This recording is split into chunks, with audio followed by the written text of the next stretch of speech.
समय विधानसभा चुनाव का जबरदस्त शोर है।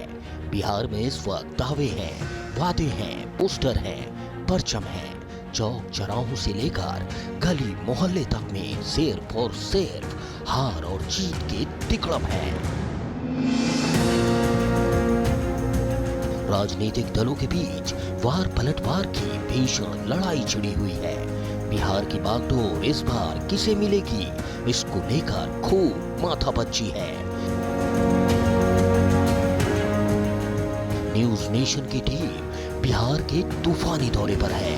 बिहार के मतदाताओं का मूड क्या है, ये हमारी टीम आप तक पहुंचा रही है। सियासत के कौन कौन से समीकरण सुनामी बन रहे हैं, हमारी टीम आपको बता रही है।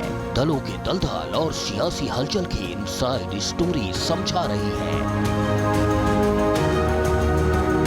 बिहार का नालंदा न्यूज नेशन की चुनावी यात्रा का अहम पड़ाव है। ये तस्वीर उस विश्वविद्यालय की है जिसका अपना एक इतिहास है।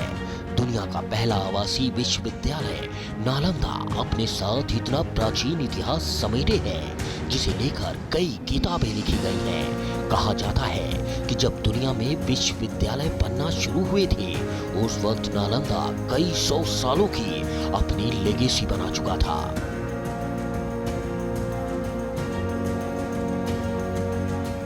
नमस्कार, जय बिहार। आप सभी का बहुत बहुत स्वागत है न्यूज नेशन की हमारी इस खास पेशकश में। मैं हूं आपके साथ अमृता गर्ग। और जैसा कि आपसे वादा था कि जय बिहार में न सिर्फ सत्ता की सियासत की बात होगी, बल्कि इस चुनावी यात्रा में हम आपको धार्मिक यात्रा पर भी अपने साथ लिए चलेंगे। बिहार की ऐतिहासिक विरासत और धार्मिक धरोहरों के दर्शन आपको कराएंगे।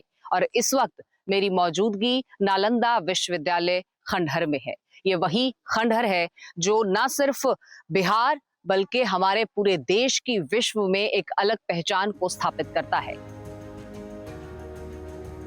जब भी दुनिया की टॉप यूनिवर्सिटी की बात होती है तो दिमाग में ऑक्सफोर्ड और कैम्ब्रिज के नाम आते हैं, लेकिन नालंदा विश्वविद्यालय उससे भी काफी पहले का है। नालंदा 3 शब्दों से मिलकर बना है, ना, आलम और दा। इसका मतलब है ऐसा उपहार जिसकी कोई सीमा नहीं है।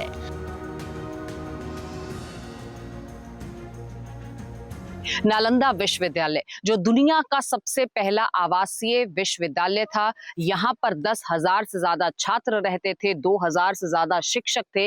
ये वही विश्वविद्यालय है जो 5वीं सदी में, जब ऐसा कोई कॉन्सेप्ट ही नहीं था, तब इसको बनाया गया, इसकी स्थापना की गई और दुनिया भर से यहाँ शिक्षक भी आए, यहाँ छात्र भी आए पढ़ाई लिखाई करने के लिए। और ज्ञान का एक ऐसा केंद्र जो उसी वक्त बन पाया, ना तो वो उस विध्वंस से उभर पाया और ना आगे कभी ऐसे किसी और संस्थान या शिक्षा केंद्र की कल्पना भी हम कर सकते हैं। तो आज जय बिहार में आपको दर्शन कराएंगे नालंदा विश्वविद्यालय खंडहर। चलिए। नालंदा को कई बार मुश्किलों का सामना करना पड़ा। अपने 700 साल के लंबे सफर के बाद 12वीं शताब्दी में बख्तियार खिलजी ने एक हमले में इसे जला दिया। कहा जाता है एक बार बख्तियार खिलजी बहुत ज्यादा बीमार पड़ गया था। उसके बाद उसका इलाज कई तरीकों से किया गया और इसे लेकर कई तरह की कहानियां हैं। अपने इलाज से नाखुश होने के बाद गुस्से में खिलजी ने इसे जलवा दिया था। अब इस कहानी की पुष्टि तो नहीं की जा सकती, लेकिन कई इतिहासकार ऐसा बताते हैं कि बख्तियार खिलजी किसी ऐसी बीमारी से जूझ रहे थे जिसका इलाज उनके हकीमों के पास भी नहीं था। और फिर उन्हें किसी ने नालंदा विश्वविद्यालय के जो मेडिसिन डिपार्टमेंट था, जो आयुर्वेदिक डिपार्टमेंट था, वहाँ के जो प्रमुख आचार्य थे, आचार्य राहुल श्रीभद्र जी, उनके पास जाने की सलाह दी। अब खिलजी उनके पास पहुंचे, लेकिन उन्होंने एक शर्त रख दी। शर्त ऐसी कि आपके द्वारा दी गई कोई भी आयुर्वेदिक दवाई का सेवन मैं नहीं करूंगा। और हैरानी की बात थी कि आचार्य जी ने वो शर्त मान भी ली।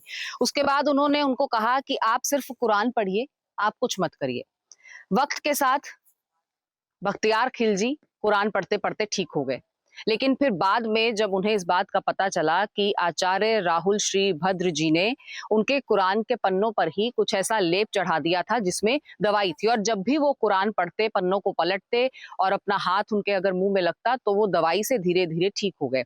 अब इस बात से उनको इतनी चिढ़ हो गई, उनको लगा कि यहाँ के जो आचार्य हैं, भारत के जो आचार्य हैं, वो उनके यहाँ के जो हकीम हैं उनसे कहीं ज्यादा आगे हैं, और ऐसे में वो इस्लाम से इसको एक कंपटीशन मानने लगे। और यही वजह बताई जाती है कि उन्होंने यहाँ के ज्ञान को नष्ट करने के लिए इस यूनिवर्सिटी को ही, यहाँ की किताबों को ही आग के हवाले कर दिया।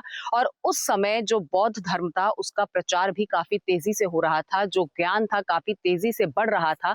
ऐसे में बौद्ध धर्म के विस्तार को रोकने के लिए, उसे समाप्त करने के लिए बख्तियार खिलजी द्वारा यह कदम उठाया गया, जिसका आज भी हम यहाँ पर प्रमाण भी देखते हैं। आज भी ये कहानियां सुनी और सुनाई जाती हैं, और जो यूनिवर्सिटी कितने महीनों तक जलती रही वो भी बहुत लोगों ने देखा, और आज भी वो कहानियां बताते हैं।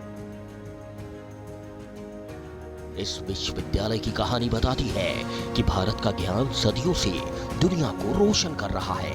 इसे 5वीं सदी में गुप्त काल में बनाया गया और 7वीं शताब्दी तक ये महान यूनिवर्सिटी बन चुकी थी।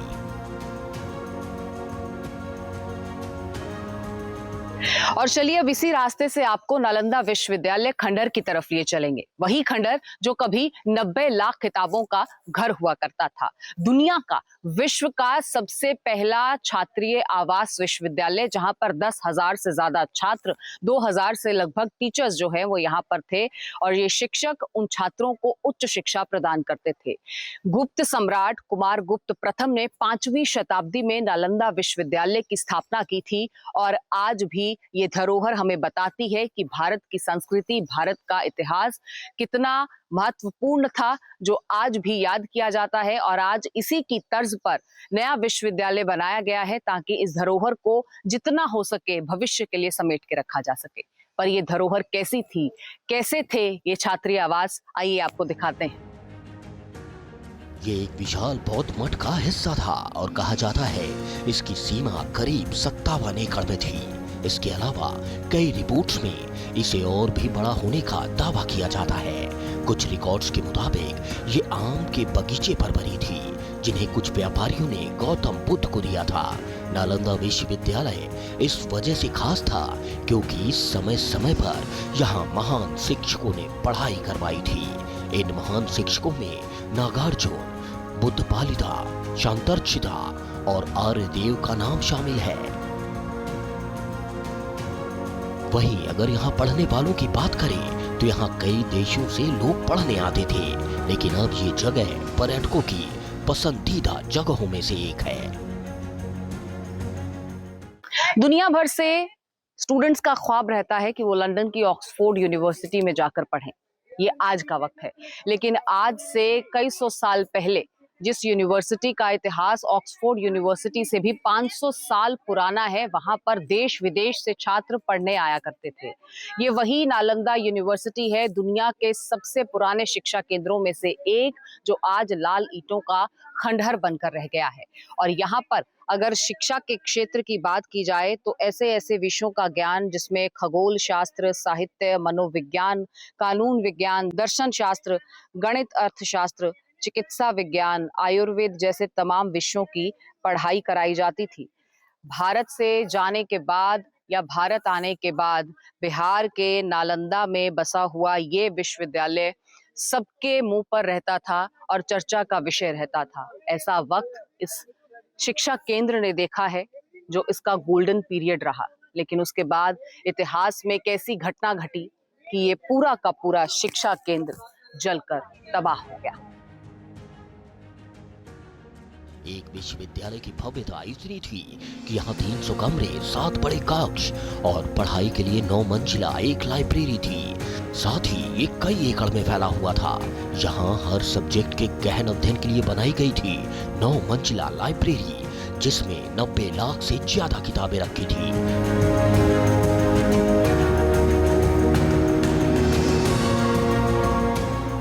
जाता है कि जब इसमें आग लगाई गई तो इसकी लाइब्रेरी 3 महीने तक जलती रही।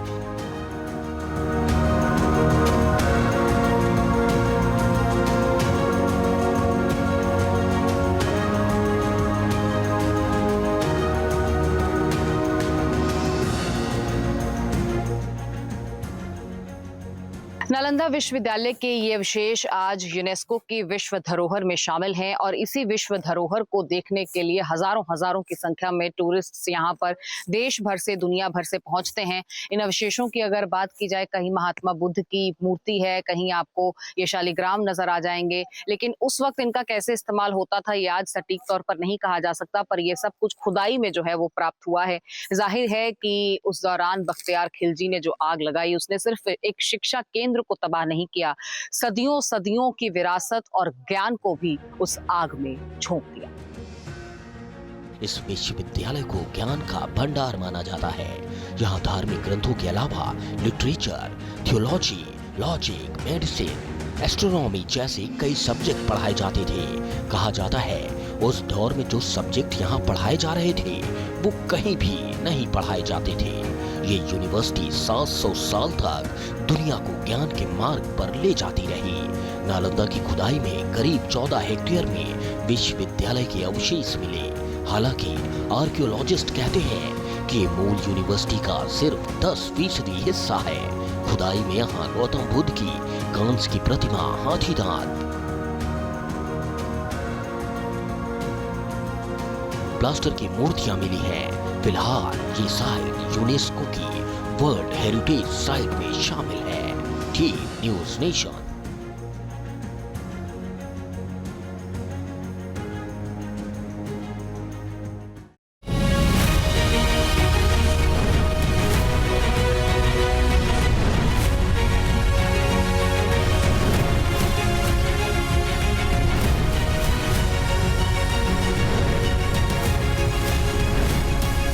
जहाँ भक्ति है हर शब्द में, कथाओं में छुपे हैं दिव्य रहस्य और ज्योतिष देता है जीवन को दिशा। धर्म से जुड़ी हर बातों को जानने के लिए हमारे चैनल स्तुति को सब्सक्राइब करें।